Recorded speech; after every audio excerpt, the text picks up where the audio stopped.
everyone. I'm Pastor Deb. This is my husband, Pastor Stephen, and we're here to talk about communication. It's really easy to think that if our spouse loved us, they would understand exactly what we want and need. But the reality is that we have to communicate our needs, and we have to take responsibility for learning how to communicate well.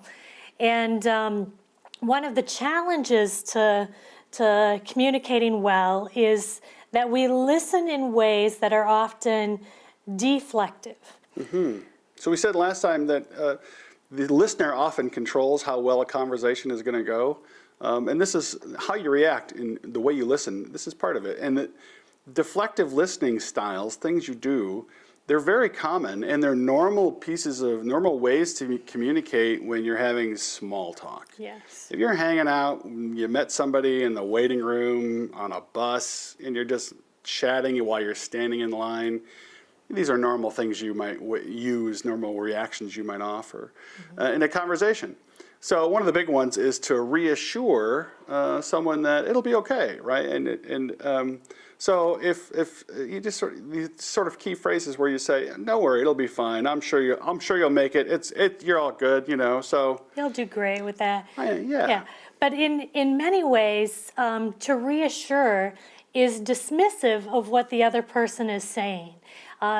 If we're not hearing their pain, reflecting their pain, we're just kind of passing it off, and it's kind of saying to the other person that what they're saying doesn't really matter, that it wasn't significant to them, or so we want to be careful not to just reassure and be dismissive. It comes from a good place of wanting to, stand alongside and encourage and that kind of thing. But if your spouse comes home and says, "Yeah, my client was super unhappy today," and you just say, "Nah, he'll be back, don't worry about it," you really didn't catch what was going on with that emotion.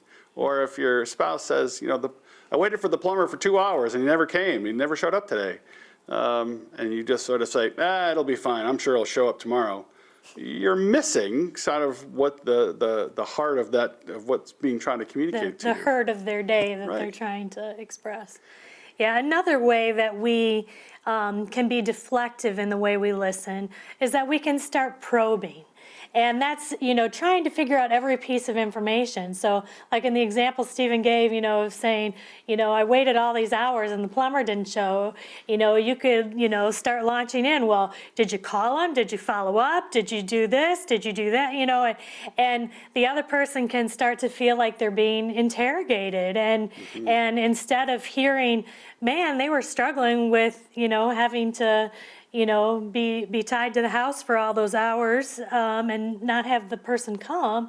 Instead, they've launched into their own investigation, and there's place for those questions, but to just jump into them can put the other person off balance. And again, interrogating someone, asking them questions. You want to understand. It comes from a good place. Again, you want to understand the situation, the details of how that went for you, all those kinds of things. But it's not really going for what's really important in the conversation. And another one that guys are particularly often guilty of is trying to give advice. Say, "Oh, the plumber didn't come. Oh, well, you should do this. How about this? You could try that." And you start peppering with ways you should have done it better, which, again, is not very helpful in a casual conversation. It's not you're not trying to be intimate with somebody necessarily. It's the kind of thing you might just have in small talk. But if your spouse is trying to tell you something important about what's going on with them, that's not really a great place to start. Yeah, and giving advice it disrupts our equal dynamic, and it's as you're giving advice that you're becoming the boss of your spouse. Well, you should have done this for our child. You should have done this in the laundry or making dinner or whatever it is. But it's all of a sudden you've stepped into this kind of boss role where you're in some ways demeaning them, that they're feeling like they've done things wrong.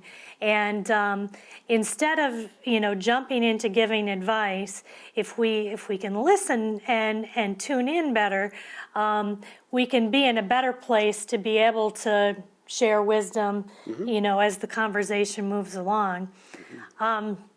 I would say another place where we're often deflective is when we identify with what's being said and we jump into, oh, well, I had that happen to me too, and this is how it went for me, and we've all of a sudden stolen their experience and we've made it all about us instead of actually hearing how their experience with that particular situation was. Again, it's another common way of small talk where you try to identify and say, oh yeah, I understand you because I've experienced something similar. But so often, if you're just killing time swapping stories, that's fine.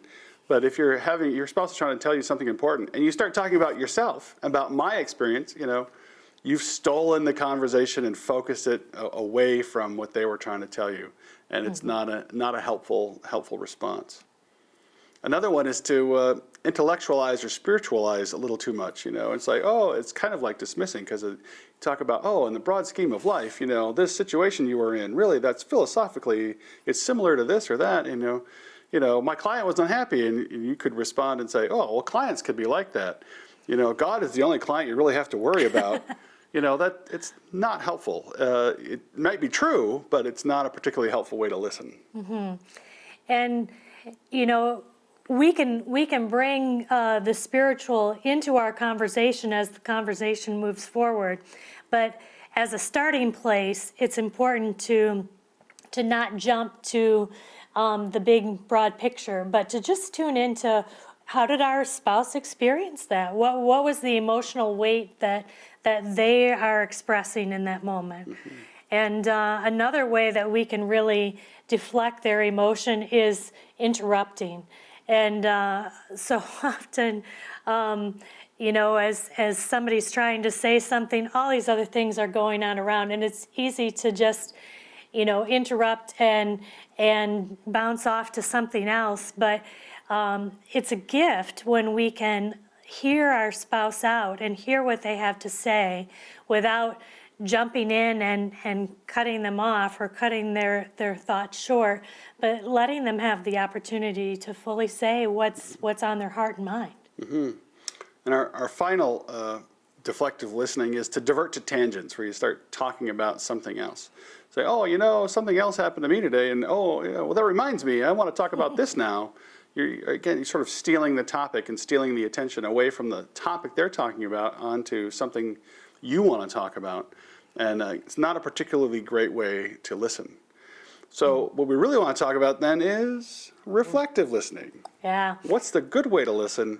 It's about reflecting the emotion that your spouse is feeling. You want to be able to reflect back to who's speaking their emotion. You want to name whether they were happy or sad or mad or glad or whatever emotion you can think of, whatever you're hearing, you want to give that back to them. And so to sort of acknowledge that you are seeing their heart, you are seeing what they've gone through, you are witnessing their experience, and that builds an intimacy.